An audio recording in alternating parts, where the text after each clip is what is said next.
ನಮಸ್ಕಾರ ಸ್ನೇಹಿತರೆ, ನಾನು ರೋಹನ್ ಜವಳಿ. ಜನವರಿ ತಿಂಗಳ ಮೊದಲ ವಾರದ ಪ್ರಚಲಿತ ಘಟನೆಗಳ ಭಾಗ 2 ಇದಾಗಿರುತ್ತೆ.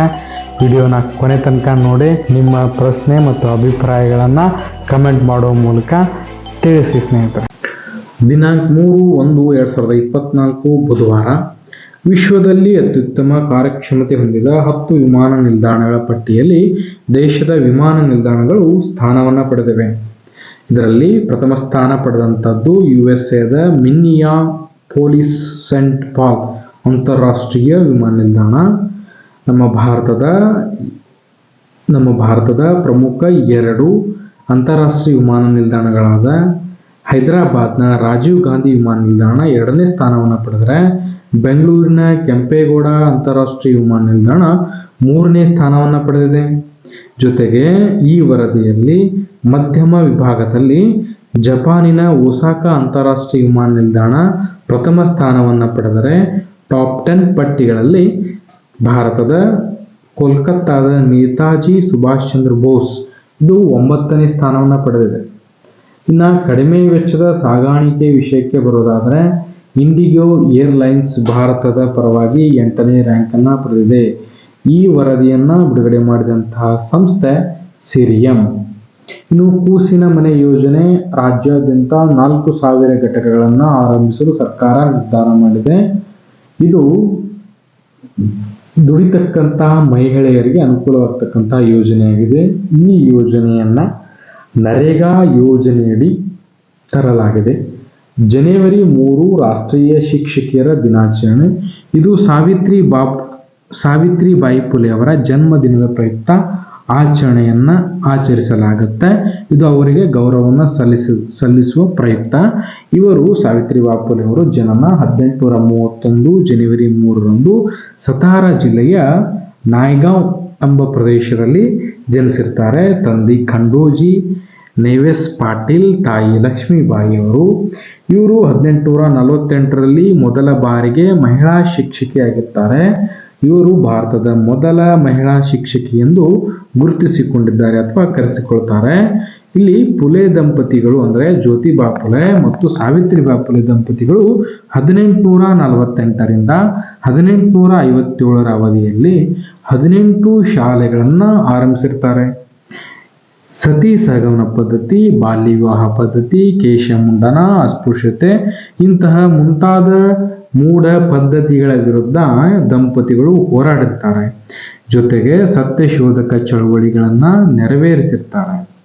ಇಲ್ಲಿ ಜ್ಯೋತಿಬಾ ಫುಲೆ ಅವರು ನಿಧನ ಹೊಂದಿದಾಗ ಸಾವಿತ್ರಿಬಾಯಿ ಫುಲೆ ಅವರು ಎಲ್ಲ ಕಟ್ಟಳೆಗಳನ್ನು ಮೀರಿ ಸಂಸ್ಕಾರದ ವಿಷಯವನ್ನ ತಾವೇ ಜವಾಬ್ದಾರಿಯನ್ನು ತಗೊಂಡು ಸಂಸ್ಕಾರವನ್ನು ನೆರವೇರಿಸಿದ್ದಾರೆ. ನೆಕ್ಸ್ಟ್ ನೋಡುವುದಾದರೆ, ಅಂಗಾಂಗ ದಾನಗಳಲ್ಲಿ ಪ್ರಥಮ ಸ್ಥಾನ ತೆಲಂಗಾಣಕ್ಕಿದೆ, 2ನೇ ಸ್ಥಾನ ಕರ್ನಾಟಕಕ್ಕಿದೆ. ರಾಜ್ಯದಲ್ಲಿ 2023ರಲ್ಲಿ ಅಂದರೆ ಕರ್ನಾಟಕ ರಾಜ್ಯದಲ್ಲಿ 2023ರಲ್ಲಿ 173 ಜನರು ಅಂಗಾಂಗಗಳನ್ನು ದಾನ ಮಾಡಿದ್ದಾರೆ. ದೇಶದಲ್ಲಿ GST ಸಂಗ್ರಹಣೆಯಲ್ಲಿ ಮಹಾರಾಷ್ಟ್ರ ಪ್ರಥಮ ಸ್ಥಾನವಾದರೆ ಕರ್ನಾಟಕ 2ನೇ ಸ್ಥಾನಕ್ಕಿದೆ. ಇನ್ನು ಸಕಾಲ ಯೋಜನೆ ಸುದ್ದಿಯಲ್ಲಿದ್ದು, ಸಕಾಲ ಯೋಜನೆಯ ಧ್ಯೇಯವಾಕ್ಯ ಇಂದು ನಾಳೆ ಇನ್ನಿಲ್ಲ, ಸಮಯ ತಪ್ಪಲ್ಲ. ದಾಖಲೆಗಳನ್ನು ನಿಗದಿತ ಕಾಲಮಾನದಲ್ಲಿ ಪೂರೈಸುವ ಉದ್ದೇಶದಿಂದ ಈ ಯೋಜನೆಯನ್ನು ತರುವುದಾಗಿದೆ. ಅಂದರೆ ಯಾವುದೇ ದಾಖಲಾತಿಗಳು ಬೇಕಾದರೆ ಅವುಗಳನ್ನು ನಿರ್ದಿಷ್ಟ ಅವಧಿಯಲ್ಲಿ ಸರ್ಕಾರಗಳು ಪೂರೈಸಬೇಕೆಂಬುದು ಈ ಯೋಜನೆಯ ಉದ್ದೇಶ. ಇದರ ಅನುಷ್ಠಾನದಲ್ಲಿ ಬೆಂಗಳೂರು ಗ್ರಾಮಾಂತರ ಜಿಲ್ಲೆ ಪ್ರಥಮ ಸ್ಥಾನದಲ್ಲಿದೆ. 2023ರಲ್ಲಿ ಅತ್ಯಧಿಕ ಗೋಲ್ ಬಾರಿಸಿದ ವ್ಯಕ್ತಿ ಕ್ರಿಸ್ಟಿಯಾನೋ ರೊನಾಲ್ಡೋ. ದಕ್ಷಿಣ ಧ್ರುವದಲ್ಲಿ ಏಕಾಂಗಿಯಾಗಿ ಸ್ಕೀಯಿಂಗ್ ಯಾತ್ರೆ ಕೈಗೊಂಡಂತಹ ವಿಶ್ವದ ವೇಗದ ಮಹಿಳೆ ಎನ್ನುವ ಕೀರ್ತಿಗೆ ಬ್ರಿಟಿಷ್ ಸೇನೆಯಲ್ಲಿ ಅಧಿಕಾರಿಯಾಗಿರುವ ಭಾರತೀಯ ಮೂಲದ ಕ್ಯಾಪ್ಟನ್ ಹರ್ಪ್ರೀತ್ ಚಾಂದಿಯವರು ಪಾತ್ರರಾಗಿದ್ದಾರೆ. ಈ ಹಿರಿಮೆಗೆ ಪಾತ್ರರಾಗಿದ್ದಾರೆ. 2023ರಲ್ಲಿ ಅಧಿಕ ಉಕ್ಕು ತಯಾರಿಸಿದ ದೇಶಗಳ ಸ್ಥಾನದಲ್ಲಿ ಚೀನಾ ಪ್ರಥಮ ಸ್ಥಾನ, ಭಾರತ 2ನೇ ಸ್ಥಾನ, 3ನೇ ಸ್ಥಾನಕ್ಕೆ ಜಪಾನ್ ಬಂದಿದೆ. 82ನೇ ಇಂಡಿಯನ್ ಹಿಸ್ಟರಿ ಕಾಂಗ್ರೆಸ್ ಸಮ್ಮೇಳನವು ವಾರಂಗಲ್ ನಗರದಲ್ಲಿ ನೆರವೇರಲಿದೆ. 2024ರ ಬ್ರಿಕ್ಸ್ ಸಂಘಟನೆಯ ಅಧ್ಯಕ್ಷತೆ ರಷ್ಯಾ ದೇಶ ವಹಿಸಿಕೊಂಡಿದೆ. ಇಲ್ಲಿ ಬ್ರಿಕ್ಸ್ ಎಂದರೆ Brazil, Russia, India, China, South ಆಫ್ರಿಕಾಗಳ ಒಕ್ಕೂಟವಾಗಿದೆ. ಈ ವಿಶೇಷತೆಯು ಅಥವಾ ಈ ಸಂಘಟನೆ ಅಸ್ತಿತ್ವಕ್ಕೆ ಬಂದಿದ್ದು ಪೋರ್ಟೊಲೆಝಾ ಘೋಷಣೆಯ ಮೂಲಕ. ಇದರ ಮೊದಲ ಸಮಾವೇಶ ರಷ್ಯಾದ ಯಾಕ್ಟರಿಂಬರ್ಗ್ 2009ರಲ್ಲಿ ನೆರವೇರಿತು.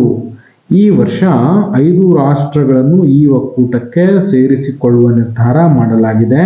Egypt, Ethiopia, Iran, Saudi Arabia, UAE ಈ ದೇಶಗಳು ಬ್ರಿಕ್ಸ್ ಒಕ್ಕೂಟಕ್ಕೆ ಸೇರಲು ಸಿದ್ಧವಾಗಿರತಕ್ಕಂತಹ ದೇಶವಾಗಿವೆ. ಇನ್ನು ನ್ಯಾಷನಲ್ ಯೂತ್ ಫೆಸ್ಟಿವಲ್ 2024 ಇದು ಮಹಾರಾಷ್ಟ್ರದ ನಾಸಿಕ್ನಲ್ಲಿ ನೆರವೇರಲಿದೆ. ಇದು ಜನವರಿ 12 ರಾಷ್ಟ್ರೀಯ ಯುವ ದಿನಾಚರಣೆಯ ಪ್ರಯುಕ್ತ, ಅಂದರೆ ಸ್ವಾಮಿ ವಿವೇಕಾನಂದರ ಜಯಂತಿಯ ಪ್ರಯುಕ್ತ ಇದನ್ನು ಮಹಾರಾಷ್ಟ್ರದ ನಾಸಿಕ್ನಲ್ಲಿ ನೆರವೇರಿಸಲಾಗಿದೆ. ಟೆಸ್ಟ್ ಚಾಂಪಿಯನ್ಶಿಪ್ನಲ್ಲಿ ಅತ್ಯಧಿಕ ವಿಕೆಟ್ ಪಡೆದ ಬೌಲರ್ ಆಸ್ಟ್ರೇಲಿಯಾದ ಪ್ಯಾಟ್ ಕಮಿನ್ಸ್. ಬ್ರಿಟಿಷ್ ರಾಜಮನೆತನ ನೀಡುವ ಪ್ರತಿಷ್ಠಿತ ದಿ ಮೋಸ್ಟ್ ಎಕ್ಸಲೆಂಟ್ ಆರ್ಡರ್ಗೆ ಕರುನಾಡಿನ ಖ್ಯಾತ ಪಿಟೀಲ್ ವಾದಕರಾದಂತಹ ಡಾಕ್ಟರ್ ಜ್ಯೋತ್ಸ್ನಾ ಶ್ರೀಕಾಂತ್ ಅವರು ಪಾತ್ರರಾಗಿದ್ದಾರೆ. ಬ್ರಿಟನ್ನಿನ 3ನೇ ಅತ್ಯುನ್ನತ ನಾಗರಿಕ ಪ್ರಶಸ್ತಿ ಇದಾಗಿದೆ. ಇವರು ಪಿಟೀಲ್ ವಾದಕರನ್ನುವುದು ಇಲ್ಲಿ ಗಮನಾರ್ಹವಾಗಿದೆ. ಜನವರಿ 4 ವಿಶ್ವ ಬ್ರೈಲ್ ದಿನ ಅಂತ ಹೇಳಿ ಆಚರಣೆ ಮಾಡ್ತಾರೆ. ಏಕೆಂದರೆ ಬ್ರೈಲ್ ಲಿಪಿಯನ್ನ ಕಂಡುಹಿಡಿದಂತಹ ಲೂಯಿಸ್ ಬ್ರೈಲ್ ಅವರ ಜನ್ಮದಿನದ ಪ್ರಯುಕ್ತ ಈ ದಿನಾಚರಣೆಯನ್ನು ಆಚರಣೆ ಮಾಡಲಾಗುತ್ತೆ. ಈ ಬ್ರೈಲ್ ಲಿಪಿಯು 1824ರಲ್ಲಿ ಆವಿಷ್ಕಾರಕ್ಕೆ ಬಂದಿದೆ. ಇಸ್ರೋದ ಜಿಸ್ಯಾಟ್ ಉಡಾವಣೆ ಸ್ಪೇಸ್ ಎಕ್ಸ್ ಕಂಪನಿಯ Falcon 9 heavy lift launcher vehicle ಮೂಲಕ ನೆರವೇರಲಿದೆ. ಸ್ಪೇಸ್ ಎಕ್ಸ್ ಕಂಪನಿಯ ಒಡೆತನ ಎಲಾನ್ ಮಸ್ಕ್ ಅವರ ಅಡಿಯಲ್ಲಿ ಬರುತ್ತದೆ. ಇನ್ನು ಇಸ್ರೋ ಭಾರತದ ಬಾಹ್ಯಾಕಾಶ ಸಂಸ್ಥೆಯಾಗಿದೆ. ಸೂರತ್ ಡೈಮಂಡ್ ಬೋರ್ಸ್, ನೆಕ್ಸ್ಟ್ ವಿಷಯ ಸೂರತ್ ಡೈಮಂಡ್ ಬೋರ್ಸ್. ಇದು ನರೇಂದ್ರ ಮೋದಿ ಅವರು ಇತ್ತೀಚೆಗೆ ಉದ್ಘಾಟನೆ ಮಾಡಿದಂತಹ ಬಹುಮಹಡಿಯ ಕಟ್ಟಡವಾಗಿದೆ. ಇದರಲ್ಲಿ 4200 ವಜ್ರದ ವ್ಯಾಪಾರದ ಕಚೇರಿಗಳನ್ನು ಹೊಂದಿರುವುದು ವಿಶೇಷವಾಗಿದೆ. ಈ ವಜ್ರವು ಕ್ಷಾರೀಯ ಅಂತರಾಗ್ನಿ ಶಿಲೆಗಳಿಂದ ಕಂಡುಬರುವುದು. ದೇಶದ ವಜ್ರ ನಿಕ್ಷೇಪವನ್ನು 4 ವಲಯಗಳಾಗಿ ವಿಭಾಗಿಸಲಾಗಿದೆ.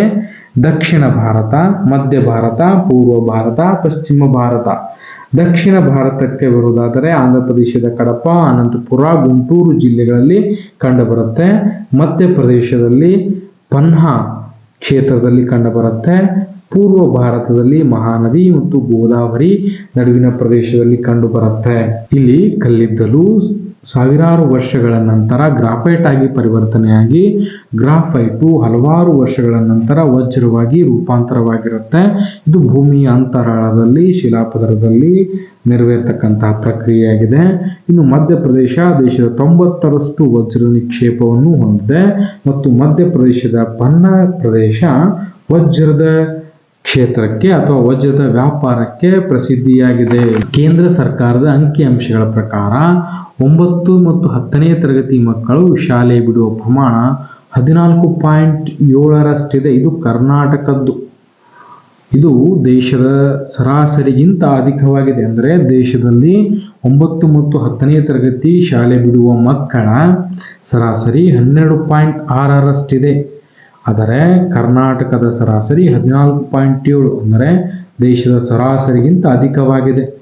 ಅತಿ ಹೆಚ್ಚು ಶಾಲೆ ಬಿಡ್ತಕ್ಕಂತಹ ಮಕ್ಕಳು ಕಂಡುಬರೋದು ಒಡಿಶಾದೊಳಗೆ. ಇದು 27.3ರಷ್ಟಿದೆ. ಇನ್ನು ರವೀಂದ್ರನಾಥ್ ಟಾಗೂರ್ ಅವರ ರಚಿಸಿರುವ ಬಾಂಗ್ಲಾರ ಮಾಠ ಎಂಬ ಹಾಡು ಪಶ್ಚಿಮ ಬಂಗಾಳದ ನಾಡಗೀತೆಯಾಗಿ ಆಯ್ಕೆ ಮಾಡಲಾಗಿದೆ. ರವೀಂದ್ರನಾಥ್ ಟಾಗೂರ್ ಅವರು ಭಾರತದ ರಾಷ್ಟ್ರಗೀತೆ ಜೊತೆಗೆ ಬಾಂಗ್ಲಾದೇಶದ ರಾಷ್ಟ್ರಗೀತೆಯನ್ನು ಕೂಡ ರಚಿಸಿದ್ದಾರೆ. ಕರ್ನಾಟಕ ಸರ್ಕಾರ, ರಾಜ್ಯ ಕೃಷಿ ಇಲಾಖೆ ಮತ್ತು ಭಾರತ ಸರ್ಕಾರ ಜಂಟಿಯಾಗಿ ಸಿರಿಧಾನ್ಯ ಮತ್ತು ಸಾವಯವ ಅಂತಾರಾಷ್ಟ್ರೀಯ ವಾಣಿಜ್ಯ ಮೇಳವನ್ನು 2024 ಬೆಂಗಳೂರಿನ ಅರಮನೆ ಮೈದಾನದಲ್ಲಿ ನೆರವೇರಿಸಲಾಗಿದೆ. ಕೃಷಿ ವಿಜ್ಞಾನ ಕ್ಷೇತ್ರದಲ್ಲಿ ನೀಡಲಾಗುವ ಪ್ರತಿಷ್ಠಿತ MS ಸ್ವಾಮಿನಾಥನ್ ಪ್ರಶಸ್ತಿಗೆ ಹರಿಯಾಣದ ಚೌಧರಿ ಚರಣ್ ಸಿಂಗ್ ವಿಶ್ವವಿದ್ಯಾಲಯದ ಕುಲಪತಿಗಳಾದಂತಹ ಪ್ರೊಫೆಸರ್ BR ಕಾಂಬೋಜ್ ಅವರು ಆಯ್ಕೆಯಾಗಿದ್ದಾರೆ. MS ಸ್ವಾಮಿನಾಥನ್ ಅವರನ್ನ ಹಸಿರು ಕ್ರಾಂತಿಯ ಪಿತಾಮಹನೆಂದು, ಭಾರತದ ಹಸಿರು ಕ್ರಾಂತಿಯ ಪಿತಾಮಹನೆಂದು ಮತ್ತು ಜಗತ್ತಿನ ಹಸಿರು ಕ್ರಾಂತಿಯ ಪಿತಾಮಹನಂತ ಹೇಳಿ ನಾರ್ಮನ್ ಬೋರ್ಲಾಂಗ್ ಅವರನ್ನು ಕರೆಯಲಾಗತ್ತೆ. ಇವರು ಹಸಿರು ಕ್ರಾಂತಿಗೆ ಅಂದರೆ ಭಾರತದ ಆಹಾರ ಕ್ಷೇತ್ರಕ್ಕೆ ಬಹಳಷ್ಟು ಕೊಡುಗೆಯನ್ನು ನೀಡಿದ್ದಾರೆ. ಇತ್ತೀಚೆಗೆ MS ಸ್ವಾಮಿನಾಥನ್ ಅವರು ನಿಧನ ಹೊಂದಿದ್ದರು. ಖೇಲೋ ಇಂಡಿಯಾ ಯೂತ್ ಗೇಮ್ಸ್ 2024 ಕ್ರೀಡಾಕೂಟ ತಮಿಳುನಾಡಿನಲ್ಲಿ ನೆರವೇರಲಿದೆ. ಇದರ 6ನೇ ಆವೃತ್ತಿ ಆಗಿದೆ. ಮೊದಲ ಆವೃತ್ತಿ ದೆಹಲಿಯಲ್ಲಿ 2018ರಲ್ಲಿ ನೆರವೇರಿತ್ತು. ಹಿಮಾಚಲ ಪ್ರದೇಶವು ರಾಜೀವ್ ಗಾಂಧಿ ಸ್ವರಾಜ್ ಸಾರ್ ಸ್ಮಾರ್ಟ್ ಆ್ಯಪ್ ಯೋಜನೆಯನ್ನು ಆರಂಭಿಸಿದೆ. ನೀವಿನ್ನೂ ನಮ್ಮ ವೇದಶಾಲೆಗೆ ಸಬ್ಸ್ಕ್ರೈಬ್ ಮಾಡಿಲ್ಲ ಅಂದರೆ ದಯಮಾಡಿ ಸಬ್ಸ್ಕ್ರೈಬ್ ಮಾಡಿ, ಬೆಲ್ ಬಟನ್ ಒತ್ತುವ ಮೂಲಕ ನೋಟಿಫಿಕೇಶನ್ ಪಡೆಯಿರಿ. ಧನ್ಯವಾದಗಳು.